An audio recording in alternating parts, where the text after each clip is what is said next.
बहुत बहुत स्वागत है।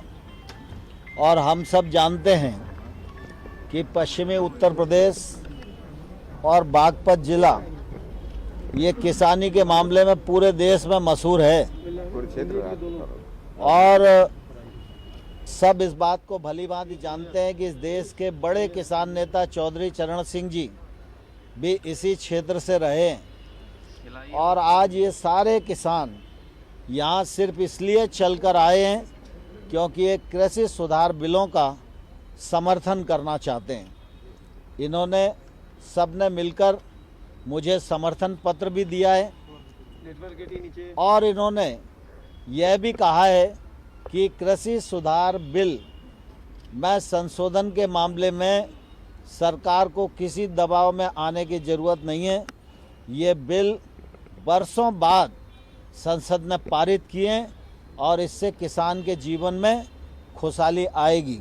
मैं इस अवसर पर किसान मजदूर संगठन के सभी पदाधिकारी कार्यकर्ता सबका हृदय से बहुत बहुत आभार प्रकट करता हूं और उन्हें इस समर्थन के लिए धन्यवाद देता हूं। राहुल गांधी इस पे राजनीति कर रहे हैं, राहुल गांधी राजनीति कर रहे हैं इस पे। आपने देखा वो कह रहे हैं कि 2 करोड़ किसानों का समर्थन उनके पास है, लेकिन उन किसानों के बारे में ना कोई जानकारी दी ना कुछ, झूठ की राजनीति राहुल गांधी कर रहे हैं इसके ऊपर। देखिए, राहुल गांधी जो कुछ बोलते हैं उसको कांग्रेस भी गंभीरता से नहीं लेती। देश का तो सवाल ही नहीं उठता है। लेकिन आज राष्ट्रपति और आज वो जब राष्ट्रपति महोदय के पास विरोध व्यक्त करने के लिए गए तो मुझे ये सब किसान खड़े हुए हैं। मैंने इनसे पूछा तो उन्होंने कहा कोई दस्तखत कराने नहीं आया कांग्रेस का आदमी और किसी किसान ने दस्तखत नहीं किए।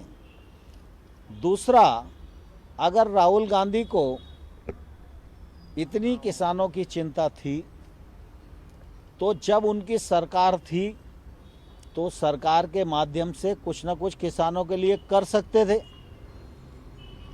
कांग्रेस का हमेशा से चरित्र किसान विरोधी रहा है। दूसरा, ये तीनों बिल के बारे में 2019 के घोषणा पत्र में राहुल गांधी ने कहा था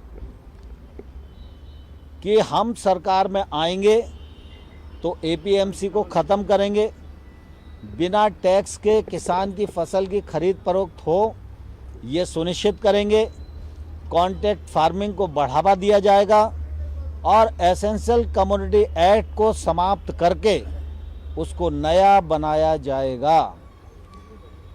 अब मैं राहुल गांधी जी को कहना चाहता हूं कि 2019 में आपने जब अपना घोषणा पत्र जारी किया उस समय आप झूठ बोल रहे थे या आप आज झूठ बोल रहे हो, ये कांग्रेस को स्पष्ट करना चाहिए। 2 करोड़ दस्तखत फर्जी है, आपको लगता है ये फर्जी है? आप किसानों से बात करो। अभी आप शुरू कीजिए। देश में आपातकाल लगाने वाले लोकतंत्र की दुहाई देंगे तो कौन बर्दाश्त करेगा? मैं करूँ, अपने अध्यक्ष से पूछ लो। हाँ जी, पूछिए।